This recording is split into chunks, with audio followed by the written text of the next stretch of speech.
Okay, Eddie, how's it going? Yeah, I did. I started this last night, so I've done my first listen. I normally try and save that till I've actually got the everything in place to leave a proper commentary immediately after. And I normally video myself just listening to the track so that you obviously know that I listened to it properly.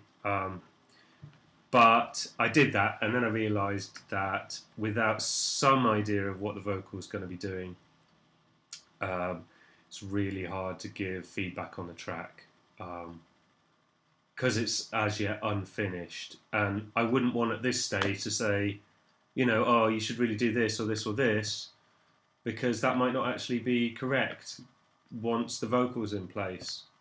Um, it's a little bit tricky, and I probably, in general, as a rule, if you want really the best feedback that you can get, um, you should really submit the finished piece. It's like asking someone to try out a cake that you've made, but you didn't put the topping on yet. It's never going to be as good, is it? Anyway, that aside, you've sent me this the second version of the track with the synth placeholder on it, which is helping a little bit, and also with this little, I at least now have an idea of the kind of voice that you're looking for. I've been thinking that you really come around no more. So that gives me a bit of an idea of where it could go, but again, it's the unfinished cake. So I just want to make that clear, that you should, although I try to obviously be useful, helpful with the feedback that I've got, you should also very much take it, at least at this stage, with a pinch of salt. And I wouldn't go derailing anything that you're doing in the project at this stage based on anything that I say about it significantly. Although we haven't got to the end of the feedback yet, there might be some things that are worth doing. But I would definitely aim to continue on the path of finishing the track first, and then maybe it might be worth you then maybe sending it back for a quick feedback, if you're still interested in that at that stage, or at that stage just reviewing the feedback I've given you at this stage, and then maybe there'll be some useful stuff still in there.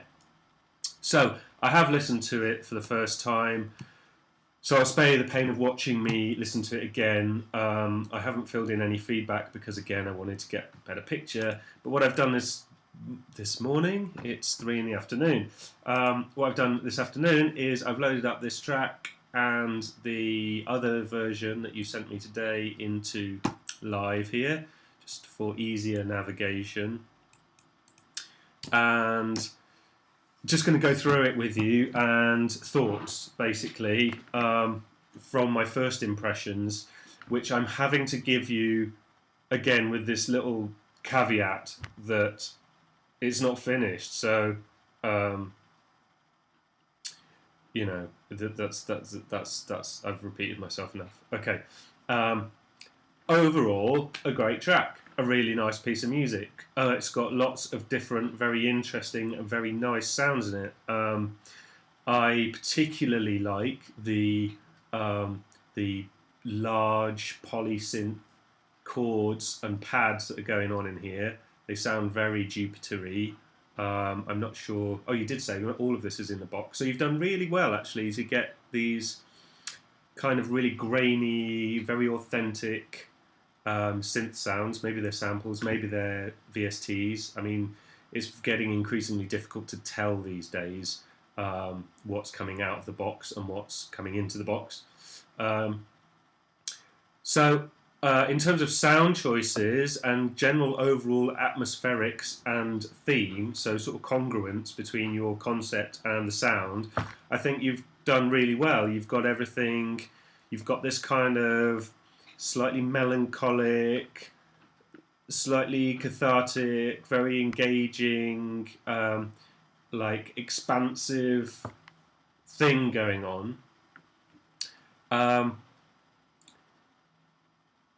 which is good. My reflection on whether that's exactly what you're trying to achieve or not only comes from the reference that you sent me, which was which I don't have loaded up right now, but something that you sent me yesterday. Rufus and the Dreamer, was it, or something like that? Rufus and Golden Features, which was a new name to me. I may well have heard some of their music before, but I wasn't. Yeah. Anyway, so listening to this stuff.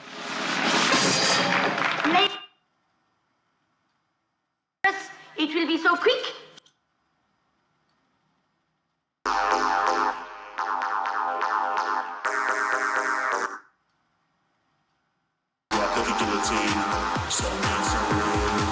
I drop like a guillotine.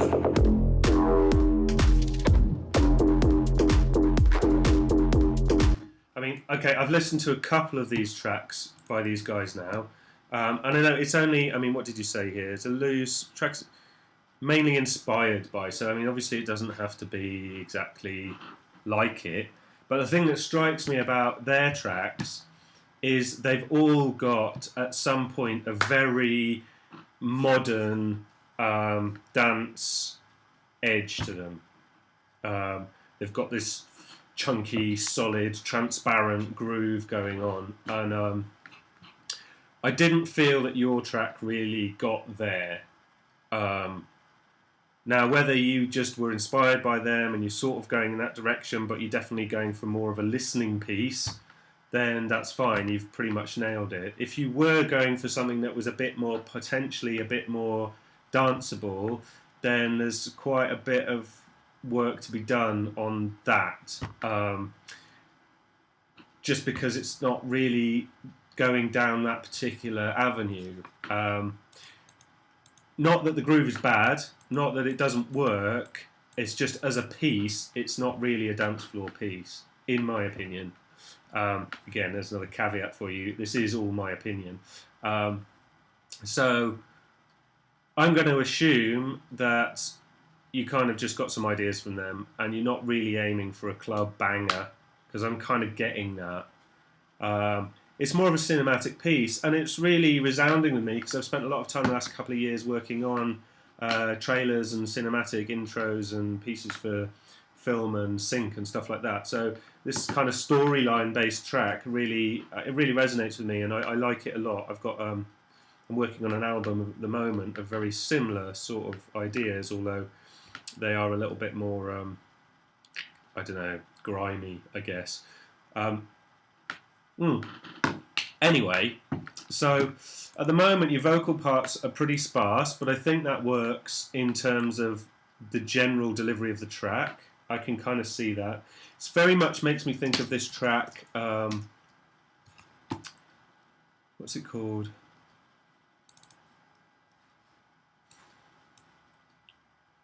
Yeah, so Searching for Time isn't going to really bring up any results, is it? You probably know the bloody track. I've been DJing it the last year quite a bit because I like it. Oh, is it this? A Question of Time? No, that's Depeche Mode.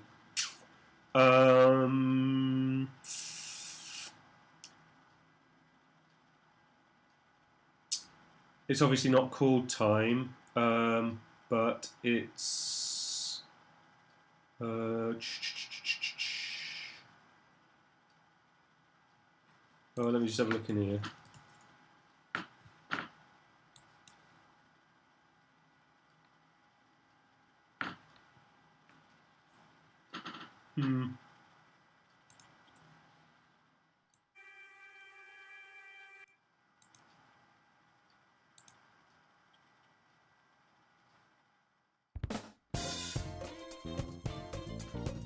All kinds of crazy shit in here.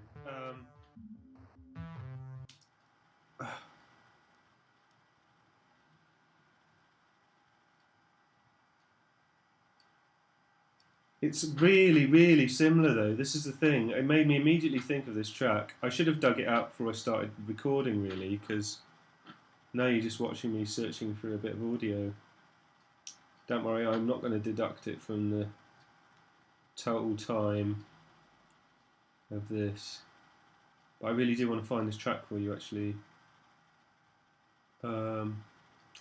How do I do that? there's this brilliant set. Oh, I hope I haven't lost it. Podcast 111. Yeah, so this guy,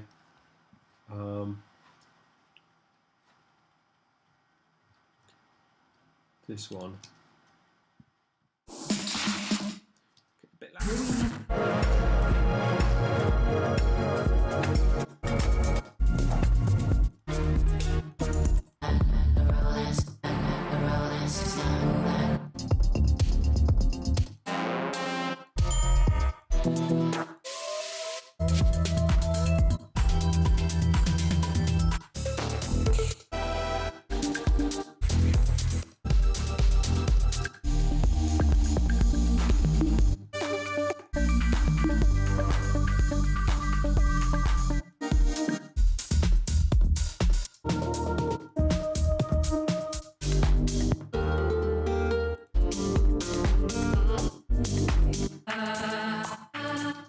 No, it's not in there. Interesting. I'd have to start routing through DJ sets now to find the bloody track. But I will, and I'll link it in the feedback report, because it's just like this track. I mean, not in like a you copy this track way, but it's the vibe and the progression. It's very, very similar. Even the production.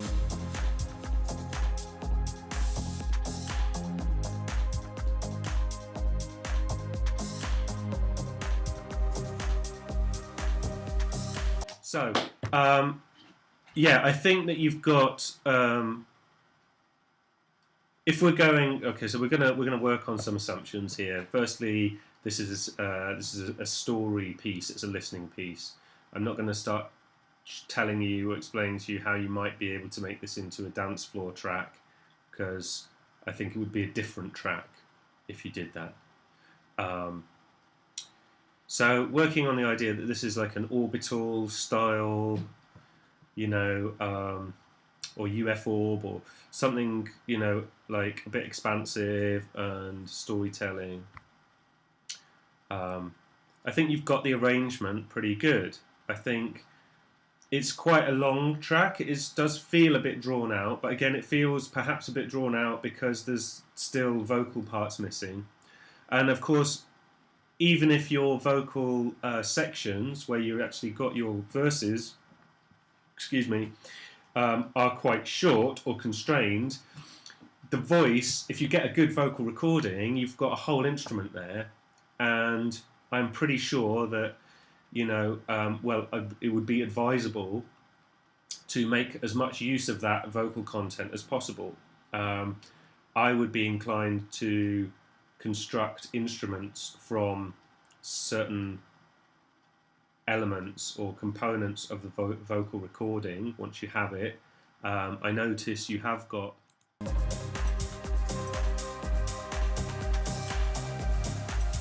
some choral, choiry type vocal pads going on in places, like these kind of ethereal choir. You've got these little yay, like cheers and shouts.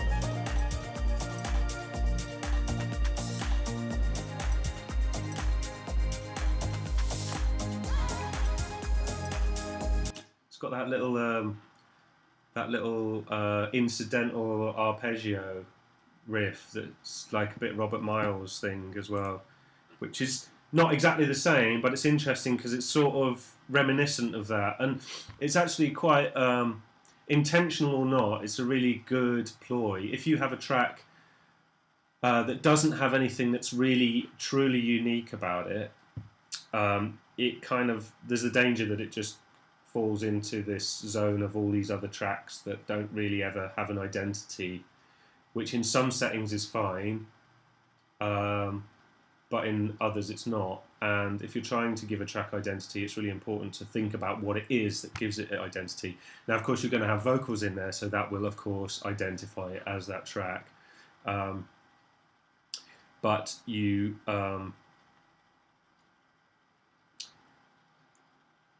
yeah, so you're not going to really, I don't think that's really going to be a problem. But as I was saying, when you've got elements in the track that sound a bit like elements from a well-known track, that's also another way to attach some sort of identity or association, so that people might remember that it's a track discrete from all the other bits of music they've heard. Okay. There's quite a lot of layering going on in some of these sections, so it does lead me to suggest that when you've got the vocals in there, that you're probably going to have to go in and do some what might seem fairly brutal EQing, even perhaps editing. You've got loads in here, so when you put the voice in and you go, shit, I can't hear it, there's too much other stuff going on, you really shouldn't be afraid of deleting parts, EQing them as well, EQing entire large chunks of the frequencies out. And of course, if you're doing that, you want to keep the part, but you don't want to have conflict with the vocal. Remember that the best way to achieve that is to automate EQing for those sections. So I'm just going to show you just a really quick example. Gosh, I've got no idea what I'm doing here really in terms of... Get on your knee. Well, let's just throw a 2-pack. Sure. Yeah, this is purely for example. So we've got some vocal in here for, I think, like, what did you say? Let me just check out the notes here. Somewhere, notes. There's going to be a 103 to 133. We've got a bit of a vocal thing going on. So it's like here, somewhere, right? Maybe even from like here to 133. So like, I mean there, right? So that section there is going to have some. Increase the doses, bust on whoever closest, thug living, hella prison, never losing my focus. I'm making money moves mandatory. In the discussion, my past records tell a story. Picture niggas we rushing and still busting. Slam busting, yeah. Okay, sorry. Yes, so imagining this is your vocal section, I'm just going to label it green. I'm going to mute it because you don't really want to hear it. And then this isn't going to be your whole track, but this is, say, let's have a listen. We've got...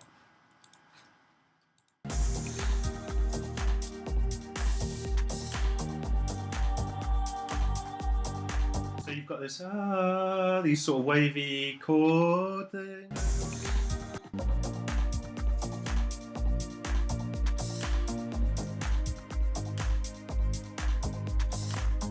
So there's a couple of pads in there.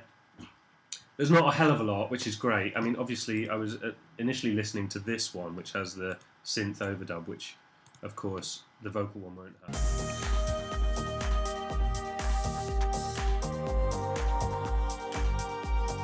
But if you were to find that, so let's pretend that this is your synth track, or your pads track, or whatever it is that's in that same frequency and location area of the vocal, which I'm assuming is probably going to be not right forward with this track. I'm imagining the voice is going to have a little bit of distance to it, so it won't be right forward in the mix. It'll be trying to sit back amongst this stuff in the near foreground, obviously centrally located, and somewhere in that 1 kilohertz to 4 kilohertz roughly range frequency wise. So anything that's really active in that area, your pads and little chord incidental stuff that might cause an issue in you being able to hear to define the vocal clearly, you might need to EQ it. So what you might want to do, that's a new one. What you might want to do is, of course, throw an EQ onto that track. So this is the EQ that would be on your group of pads and other instruments that have conflict with the vocal. And you might be like, okay, well, the vocal, it's a female vocal, it's quite breathy, it's going to be more the body of it's going to be, well, I mean, there's a broad range, but let's say around 2K. Okay, so we want to, in the pads, we want to like bring down that 2K while the vocal is on. So it's a really easy way of doing that is just to have play the vocal section, play the section here where the vocal is, maybe just have it on loop. Have the vocal playing, which will be here. I've turned this off because obviously it doesn't really make sense. Oh, that's a shame. Okay, I'm just going to shrink this down to here. So the vocals playing, you've got the pads and everything playing, and you're just having a listen.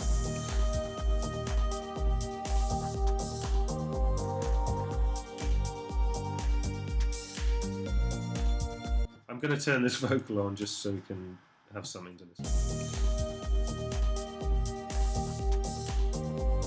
Bustin' whoever closest, thug living, hella prison, never losing my focus. I'm making money moves mandatory.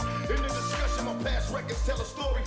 You see, I mean, just as an example, you can immediately hear how when I boost frequencies around here in the track where the vocal is, obviously it's starting to mask the vocal. When I bring them down, it doesn't mask the vocal. But of course, when we get to the end of that section, we want to keep playing. We don't want to hear... We don't want those frequencies to still be missing. So we just want to open up our automation for the EQ here, and there's two ways of doing it. One, we can just get the gain setting here and dial that down or up, or we can literally just turn that entire band on and off. So you'll see when I click on that parameter here in the EQ, it's making this dotted red line appear up here saying EQ8 filter 4 off. So if we have it off for now, then I can select this area here, turn it on. So when we get to section here, you can see. Get on your knees, nigga. Get on your knees and pray. Increase the doses, bust on whoever closest. While planting seeds in the dirty bitch, waiting to trick me. Not the life of me. You get the idea. So that's this is just a tip that might come in useful. You may find that this on-off is a little bit abrupt, in which case you'd probably leave it on the whole time, and instead of adjusting the on-off, you might want to just adjust the gain. So we set the gain to 0 by standard, and then we do something like this where we're just bringing it down 5 dB, but then, you know, we're like applying a little bit of a curve or something, so that it doesn't just kind of hop from 5 dBs or whatever. So, you know, and the vocal will smooth out at the end. You just have to play around with this a little bit to get the result that you want. And you may find that there's a section, you may find there's a section in the middle here where the vocal is actually absent for a little bit, and you can just bring those frequencies back up again to kind of balance it out. And you can just, you know, make this EQ behave. Get on your knees, nigga. Get on your knees and pray. Glory, picture niggas we rushing and still busting till the cops come running, ducking abandoned buildings, ditching my gun. Oh, what a motherfucking feeling. Okay, it's enough two-pack. Okay, so that's just a little tip that might come in useful. I hope I'm not teaching you to suck eggs. You're probably aware of how to automate stuff, but just to bear in mind that if you've got conflict with vocal, you don't necessarily have to EQ the conflicting sound. You don't necessarily have to EQ it out for the whole track. You can automate those EQs. You can automate anything.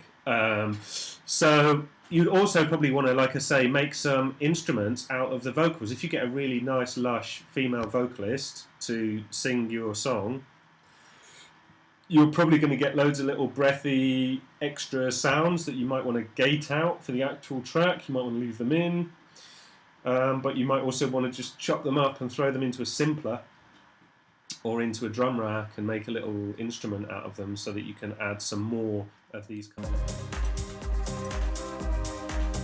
You know, you can make your own vocal synth arpeggios.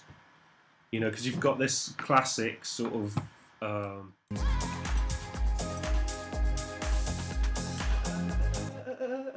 Age of Love kind of. God, that's a good track, isn't it? I forgot all about that one. Oh, just gonna have to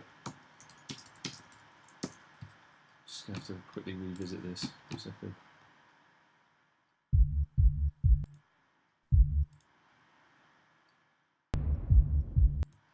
Really.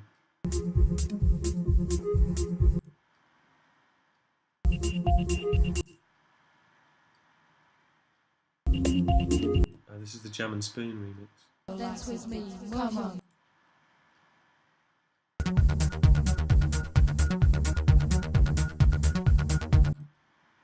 Well, completely missing the vocal arpeggios, but there you go. Somewhere in here.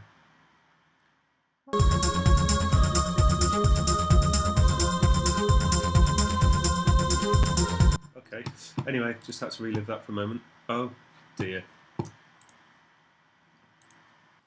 Whoa, okay, so just had a little bit of a camera meltdown there. Yeah, so anyway, yeah, you can make your own vocal arpeggio things as well, just from any kind of female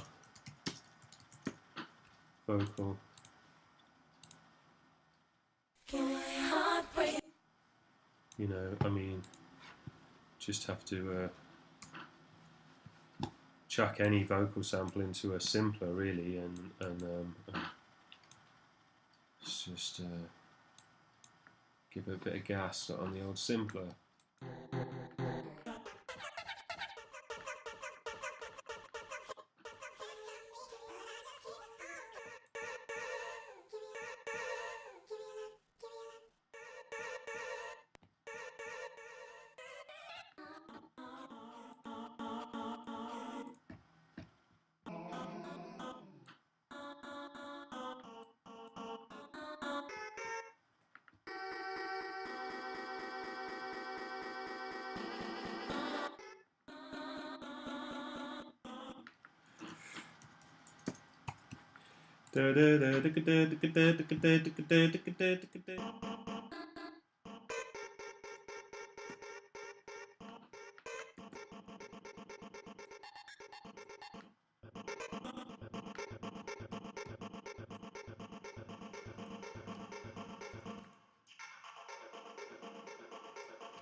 Anyway, fun. So of course you can make your own instruments out of sounds that you've already got. And I mean the main point of that is what I find is this whole thing about making a track sound and feel like it's all come from the same place. Quite often, especially when I'm working with a track that somebody else has pretty much laid down the bones of, is I'll try to build the rest of the track from those elements.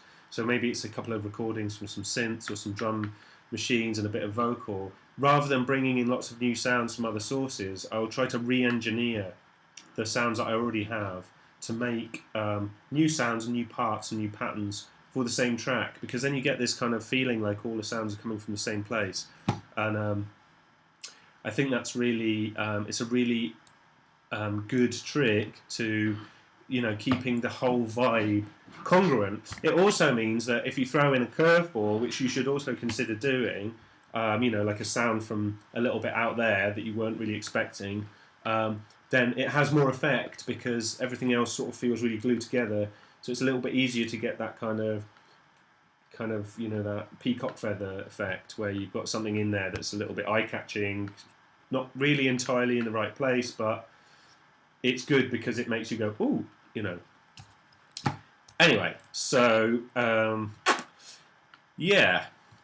Arrangement, I think I'm just going to leave it as it's great. I think, you know, it's a long track, but I write tracks that are this long and there's nothing wrong with that. Like I say, with the vocal and a little bit of engineering with the vocal and sort of making some smaller phrases perhaps and re-looping some sections of vocal and interdispersing, you know, little vocal hits here and there with perhaps a bit of reverb and delay to kind of, add this extra layer of interest throughout the track will really help to, sort of consolidate the storyline and keep you engaged all the way through. So that's that. Other questions that quite often come up in these reviews are things like categories. Let's have a look. First impressions.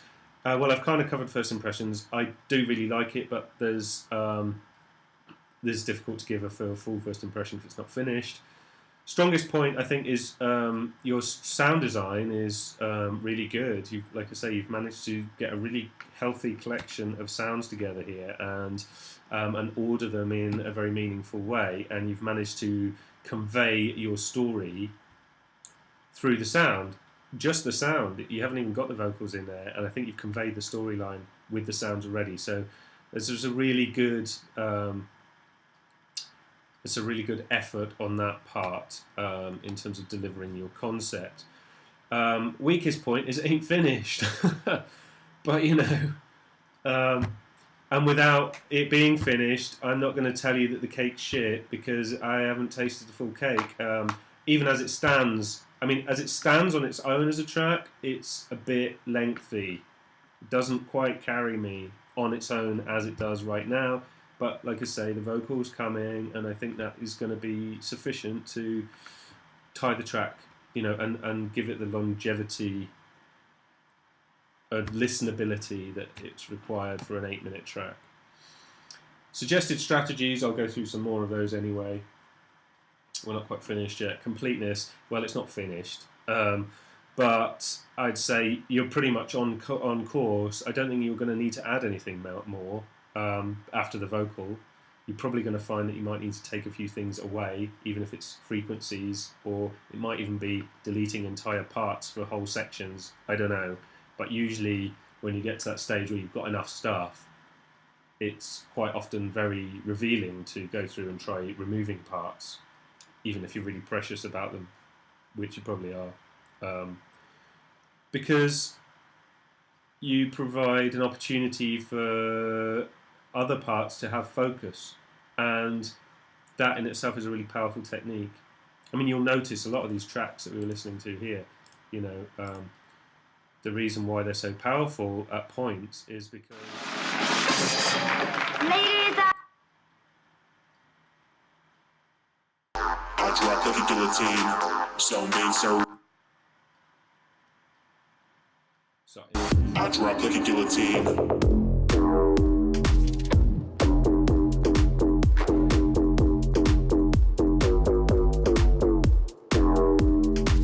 The reason why these sections are so powerful is because all the other crap has gone. It's just a bass and a kick drum and a hi-hat and a small, really filtered other hi-hat. So taking away creates opportunity for people to appreciate some of the other elements. You've got loads of really lush sounds, and they would be really strong on their own. They don't necessarily have to be, there's something to be said for the orchestration, but they don't necessarily always have to all play together. And not that you've done that, but also they're just suggesting that it's always worth finding out if some of those parts can really stand on their own, if you can really strip the track back at parts to just some simple elements, which you've done, this whole breakdown.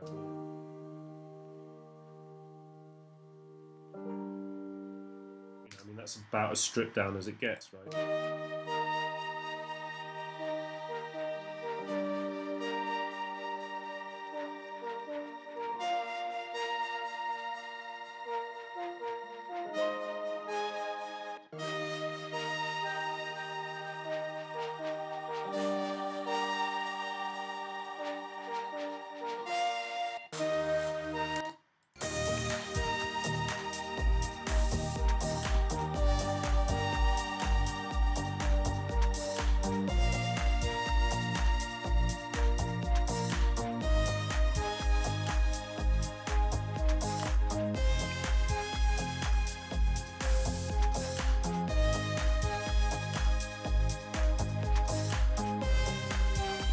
Okay. that's just something you're going to have to think about. Is there room to remove things here and there? Maybe not. It's just, at this stage I can only sort of give a few cursory suggestions, really. What else we look at? Market appeal. Well, these days, Gangnam Style can be the #1 selling track of all time. I don't know. It's not going to be Gangnam Style, I don't think.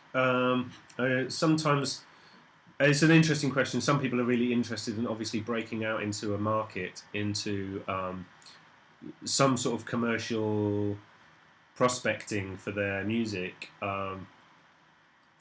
And if that's your objective, then you really need to have a very clear focus on exactly what niche you're going for, exactly what style you're trying to get into, and exactly who the customers are going to be for that kind of music. I don't think you're writing pop music. There's possibly scope for this kind of music in library music for TVs and documentaries and beds for stuff. But generally not pieces this long.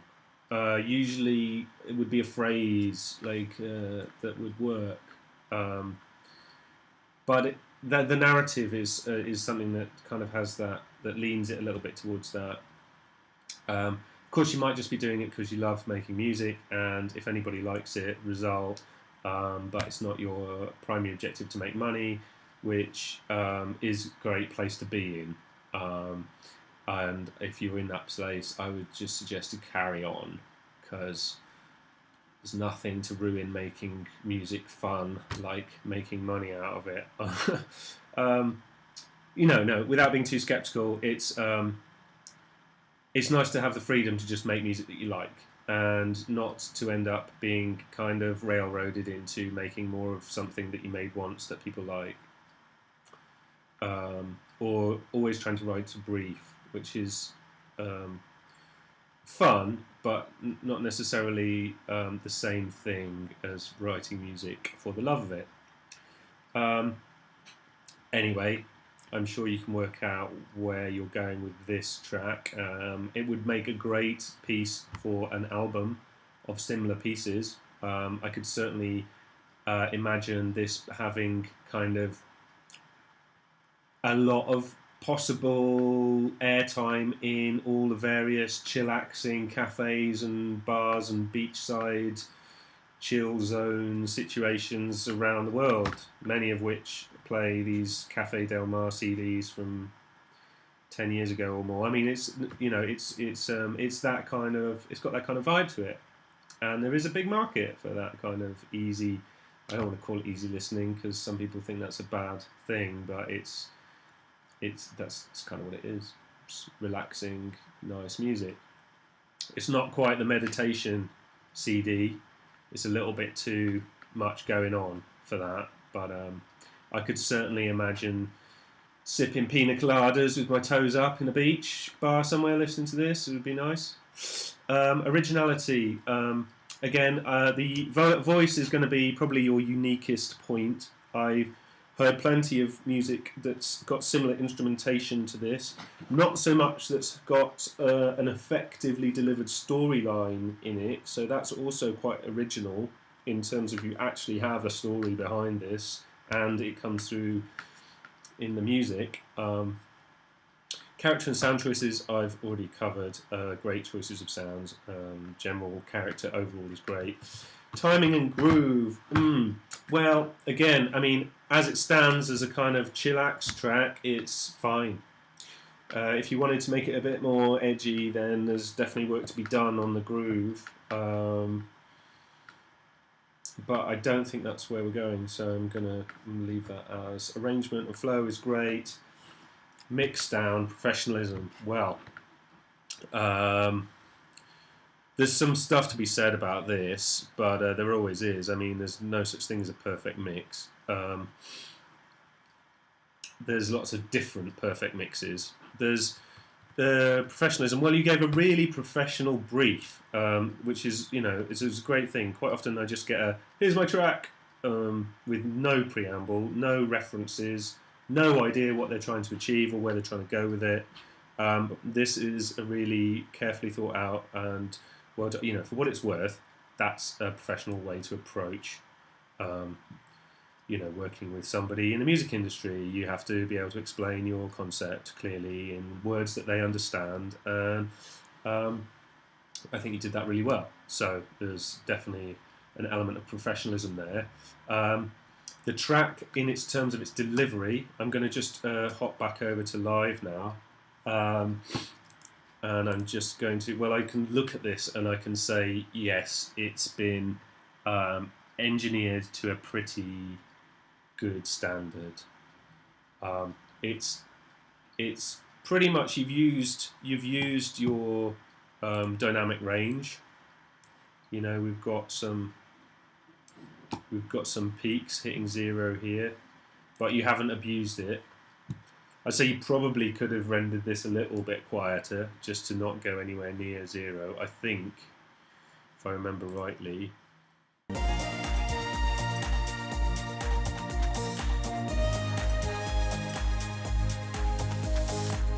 We're getting just 1 or 2 tiny little... Oh no, it's because my ceiling's at 1.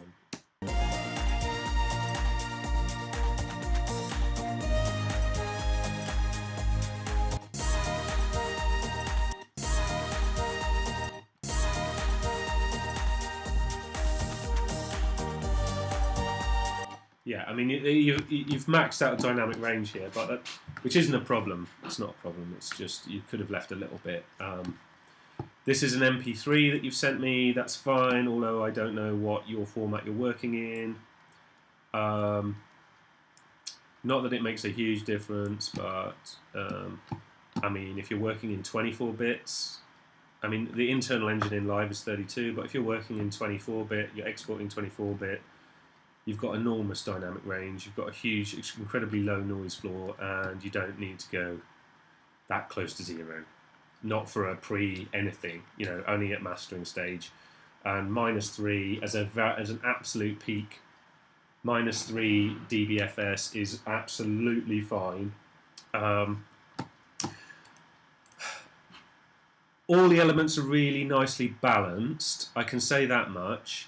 The thing that really stands out as needing attention is that, and I'm going to go back to this version here, this is the one you originally submitted, because, so here's the problem. I'm listening to this track on the headphones yesterday and I'm like, this is really quite nice. It's got a lot of width to it. There's a lot of width to the different elements, and that's nice, but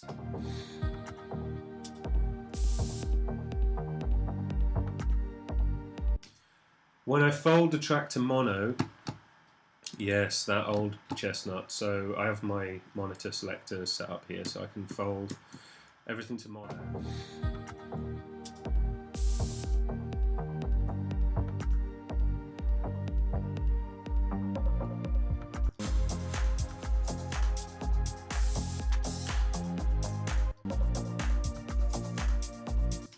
I completely lose some of the parts, basically. This little... I can't describe the part. It's like a really high, salient kind of synth thing that's going on here. Okay, when I fold it, it's gone. And I've noticed that a lot of your parts are really wide. You've used really a lot of width in this track, which is okay, providing that it still works in mono. And this really sucks because it's it was one of the lessons that I learned that I really didn't want to have to learn, because it really takes the bloody fun out of producing. Well, it doesn't, but I slowly started to adopt it more and more, because it just works, and it's annoying, but it works, but it does. And mixing in mono, like all the time. When you're writing a track, I mean, when you're writing, you're just writing stuff and it's fun, then fine. But when you're working on the track, mono, it just, It means that because if you get it right in mono first, then you know that everything works. And okay, like a lot of people listen on headphones, but apart from that, almost every other situation that you're in, you're listening in mono. I mean, sitting in front of your TV, you might be in stereo if you've got a TV, if that's the sort of thing you do. But if you're anything else, you're listening to the radio here, you're in the car there, you blah, blah, blah, blah, wherever you are, in the clubs, stereos, whatever, chances are it's either in mono already or you're closer to one speaker than the other, in which case it's basically mono. Yeah, I mean, that's a long story short. Just try to mix in mono first, and then add stereo, because you have to be sure that this doesn't happen.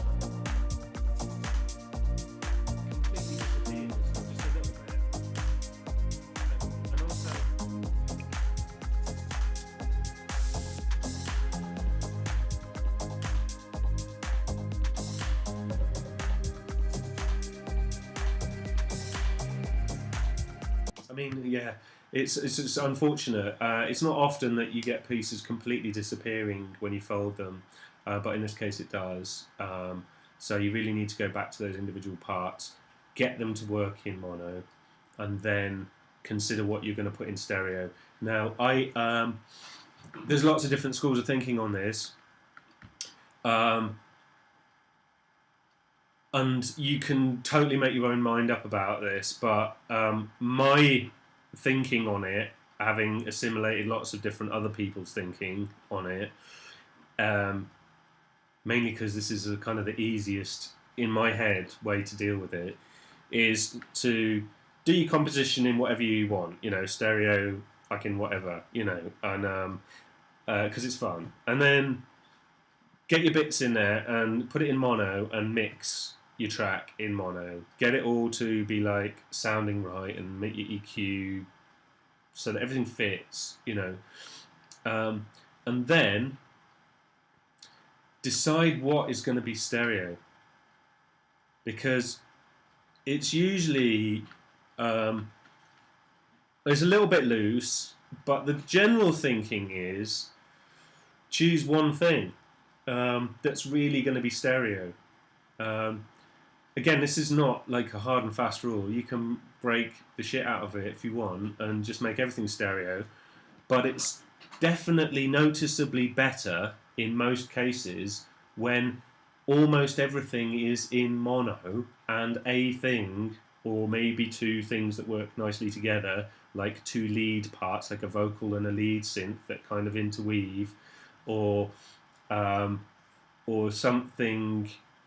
The other thing that it's okay to put the stereo on just generally is stuff like effects. So a stereo reverb that you've got bits that you're busing signal to from other places, so that everything has a little bit of stereo reverb. That's fine, and that can give you this sense of stereo for the whole track without having lots of really wide tracks.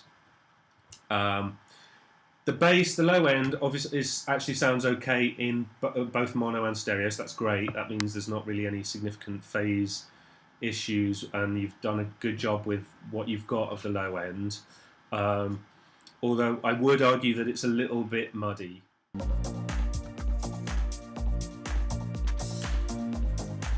Not a lot, but...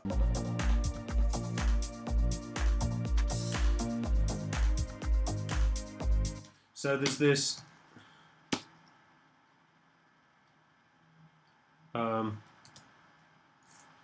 there's this really cool frequency chart I got from Sound on Sound a while back.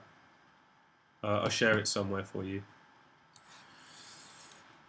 Just one of those things, isn't it? I mean, people say, oh, it's a bit muddy, and you're like, what the fuck does that mean? You have to excuse my language, sorry, I really shouldn't be swearing. But, so this is a really nice chart here. Sort of says,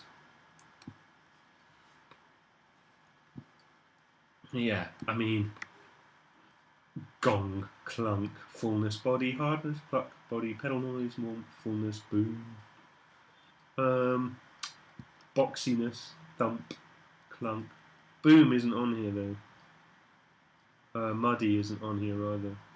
Where's bass? Well, I thought it was on here, but anyway, it's in this middle area here. But subjective audio qualities, great. This. So anyway, it's really useful for just having a little bit of an actual definition of what some of these terms when people are using them.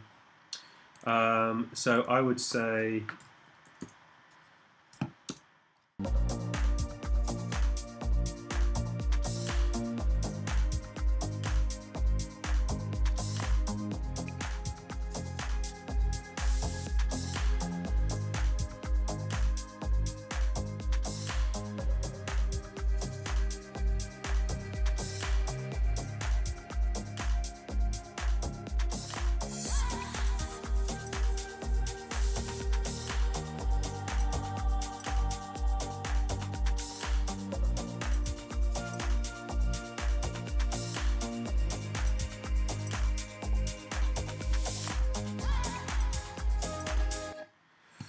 Okay. Yeah, okay, so...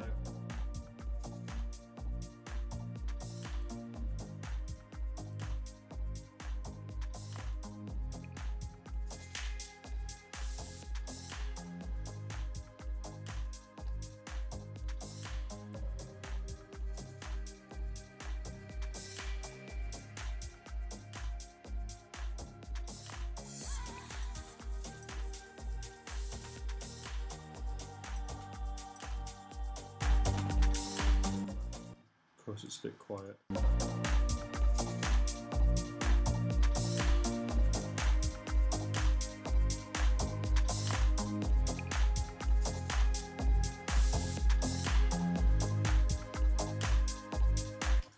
So this is crude top level EQing, so it's EQing everything, but this is sort of the frequency curve that I think would, on the whole, benefit the track, but not applied to everything. You just need to find the elements. I mean, mainly the bass and the...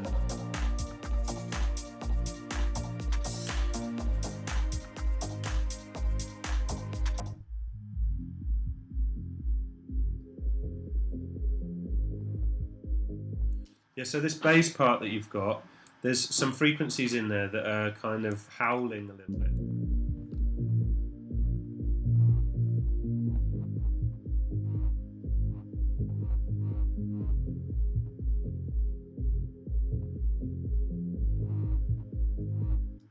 And I would go into the bass part and try to identify them and just balance them by bringing them down. I mean, there'll be little tiny notches like this, like a couple of dB on a frequency. And then you've got other frequencies where it's a bit quiet because there's some sort of natural lull in the notes.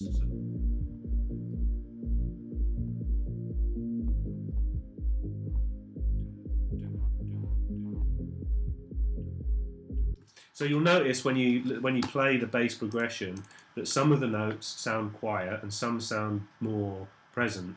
And the trick is to just use an EQ sort of surgically to identify the missing or the frequencies that are a bit low and the frequencies that are a bit high, and just, you know, respectively boost and cut them as required, you know, by small amounts, a couple of dBs here, a couple of dBs there, you know, just like this one's a bit low, this one's a bit high.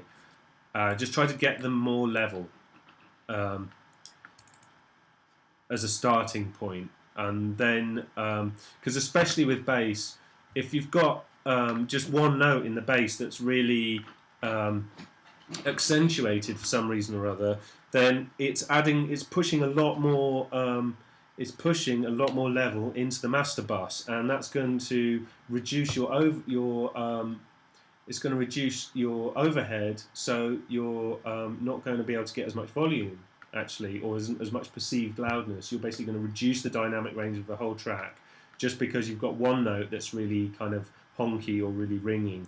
And it's kind of a process that you do quite a lot, especially with vocals. You'll find, unless you get your vocal recording from a really top notch recording studio who's going to really know what they're doing and really have ironed out all the problems and really great mic setup and really great EQ and preamp and all that.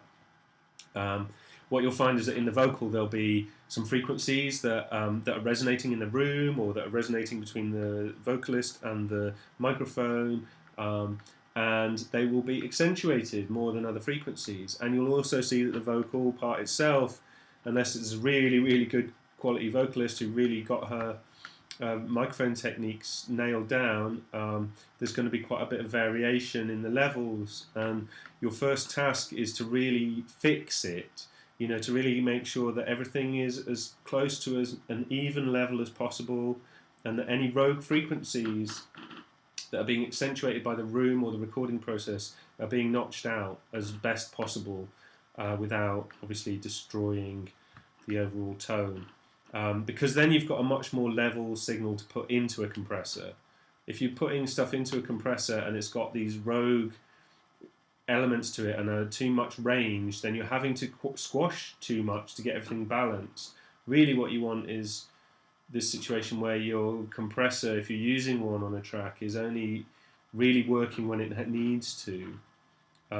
Unless, of course, you're going for an over-compressed signal. There's two sides to every story, but in most cases with vocals, that's not what you're going for. You're just going for a nice, consistent level. But the same process does apply with other parts at times. Depends on the recording process as well.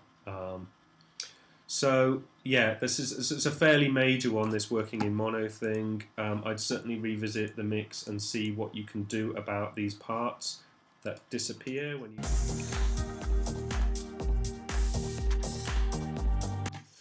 Yeah, because once you've done that, like I say, you can choose a part that's going to be in stereo and you can really give it some stereo effect. You can maybe put everything, or you can maybe put the reverb as a stereo. And then quite often at mastering stage, mastering engineers do like to add a bit of width anyway to the whole track. So I wouldn't worry too much about it not being really wide.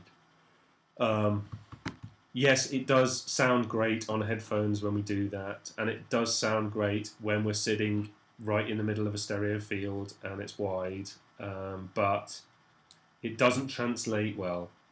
And that, I think, is the key to a good mix, is that it translates. You can play it on anything and people get the idea. Cool. Other than that, I think you've done a really good job on this track. The section here.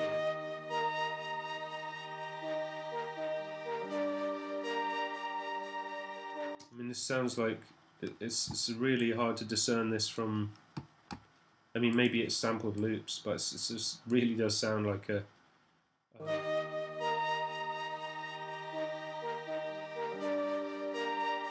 Like a recorded, like a dirty old polysynth recorded through, maybe even onto tape or something. This is really nice. Really like that.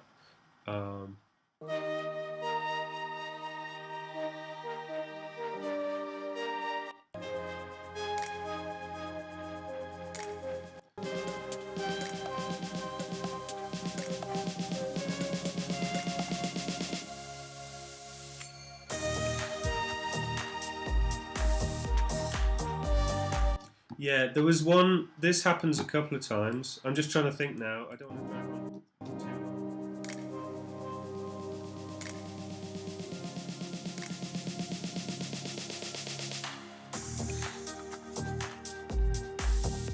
So yeah, I don't know if you did that on every drop.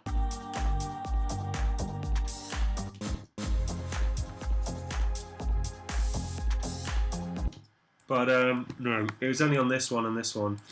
But I just felt like this delayed kick drum doesn't really work. It's a nice technique, and in some tracks it works really well. It's a personal preference thing, but I just think in this case, it detracts from the. I mean, you're not going for a really like bam EDM. It just feels like, oh, I forgot the kick. you know, rather than a ploy, which normally is a beat that is missing, or that you'd go for a longer section, you know, like 4 bars, and then have the drop, have the kick come in, and play with it that way.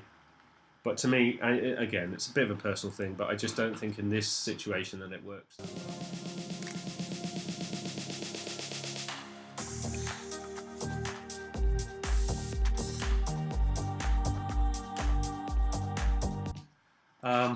The snare drum that you've chosen.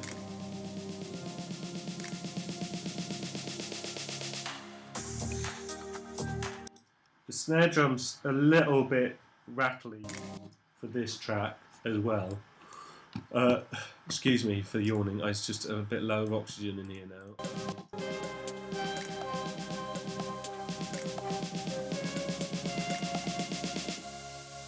This is better because it's a bit more broken up. It's not quite got this drill effect. It just kind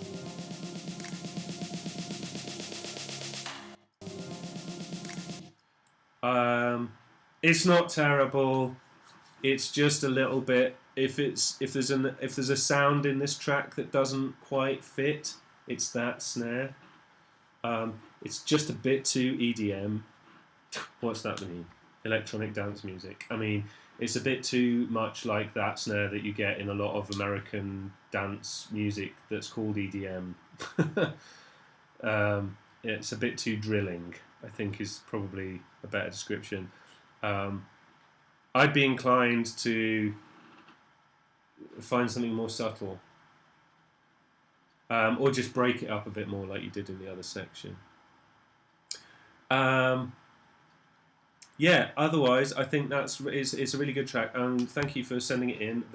I'll put more details in the text, and this is quite a lengthy talk about it, but I hope that some of the points come through. I'd love to hear the finished track with the vocal. Maybe you consider doing a quick feedback as a sort of follow-up if you're interested, and then I can maybe give you a few pointers as to getting that vocal to sit really nicely in there. But it looks like you're going in the right direction, and you certainly don't need to be taught how to suck eggs. You've got, like I say, you've delivered a really well-balanced mix with some really great sounds and a really good arrangement, and you know, there's some polishing to do here and there, but get the track finished in terms of get everything in there first. You can't really mix a track until everything is in place. Bottom line, really. Anyway, thanks very much, and all the best.